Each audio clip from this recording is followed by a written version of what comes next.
తెలంగాణలో కోటి మంది మహిళలను కోటీశ్వర్లుగా చేయడమే తమ ప్రభుత్వ లక్ష్యమని ముఖ్యమంత్రి రేవంత్ రెడ్డి అన్నారు. సికింద్రాబాద్ పరేడ్ మైదానంలో ఏర్పాటు చేసిన సభలో మహాలక్ష్మి స్వశక్తి మహిళా పథకాన్ని సీఎం ప్రారంభించారు. ఆడబిడ్డల ఆశీర్వాదం వల్లే రాష్ట్రంలో కాంగ్రెస్ పార్టీ అధికారంలోకి వచ్చిందన్నారు. గత ప్రభుత్వంలో మహిళలను చిన్నచూపు చూశారని సీఎం ఆరోపించారు. ఆయన ఏం చెప్పిండు కేసీఆర్, డబ్బా ఇల్లు వద్దు, డబల్ బెడ్రూమ్ ఇల్లు ముద్దు అన్నాడు. ప్రతి పేదవాడికి కొడుకు కోడలు ఉంటే ఆడుంటారు, పండుగ పూట అల్లుడు బిడ్డ వస్తే ఆడమంటారు, కోడి పిల్లను మేక పిల్లను ఉంటే ఏడ కట్టేస్తారు. మీకు అందరికీ డబల్ బెడ్రూమ్ ఇల్లు ఇస్తాను కేసీఆర్ 10 ఏళ్ళు ఆశ చూపించాడు. నేను అడుగుతున్న మా ఆడబిడ్డల్ని, మీకు ఎవరికైనా డబల్ బెడ్రూమ్ ఇల్లు వచ్చిందా? ఎవరికైనా మీకు డబల్ బెడ్రూమ్ ఇల్లు వచ్చిందా? ఈడున్న మా ఆడబిడ్డలకు వచ్చిందా? అబద్ధాలు చెప్పి 10 ఏళ్ళు ఆడబిడ్డల్ని మోసం చేసి మళ్ళీ మోసం చేద్దామనుకుంటే డబల్ బెడ్రూమ్ ఇల్లు ఇయ్యవా బిడ్డ, నీ లగ్గం చేస్తామని చెప్పి బండకేసి కొట్టిరు కేసీఆర్. అందుకే ఇవాళ పేదవాళ్లకు ఇందిరమ్మ ఇల్లు 5 లక్షల రూపాయలు ఇవ్వడం ద్వారా మీరు కట్టుకోనికే ఇవాళ ఇందిరమ్మ ఇల్లు ఇచ్చినాం. ఇది పేదవాళ్ళ కోసం చేసిన పని కాదా? 63 లక్షలు కాదు, 1 కోటి మంది మహిళా సభ్యులు మన సంఘాలలో చేరాలి. 1 కోటి మంది చేరండి. 1 కోటి మందిని ఒక్కొక్కరిని కోటీశ్వరులను చేసే బాధ్యత నేను తీసుకుంటా.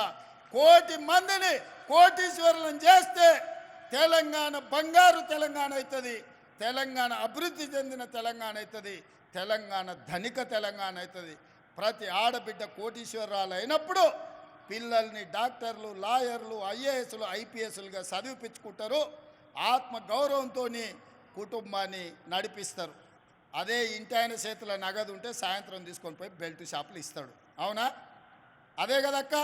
అందుకే మా ఆడబిడ్డల్ని కోటీశ్వరులను చేయాలన్న ఆలోచనతోటి ఈరోజు మా అధికారులను, మా శాంతకుమారి గారిని, చీఫ్ సెక్రటరీ గారిని, మా సందీప్ సుల్తానియాని, అదేవిధంగా అనిత రామచంద్రన్ గారిని, మా సీతక్కను, మా సురేఖక్కను అందరికీ నేను చెప్పిన, ఏది ఏమైనా పరేడ్ గ్రౌండ్లో 1,00,000 మంది ఆడబిడ్డలతో సమావేశాన్ని ఏర్పాటు చేయండి అని 48 గంటల ముందల చెప్తే 48 గంటల్లో 1,00,000 మంది ఆడబిడ్డలు పరేడ్ గ్రౌండ్లో కదం దొక్కి మహిళా శక్తిని ఇవాళ నిరూపించారు.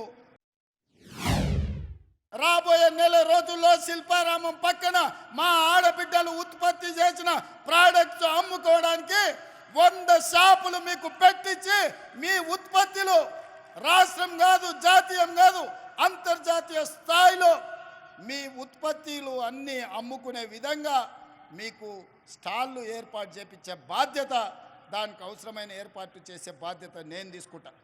నెల రోజులు తిరిగే లోపల శిల్పారామం పక్కన మా మహాలక్ష్మి గ్రూప్లకు స్టాళ్ళు ఉంటాయి.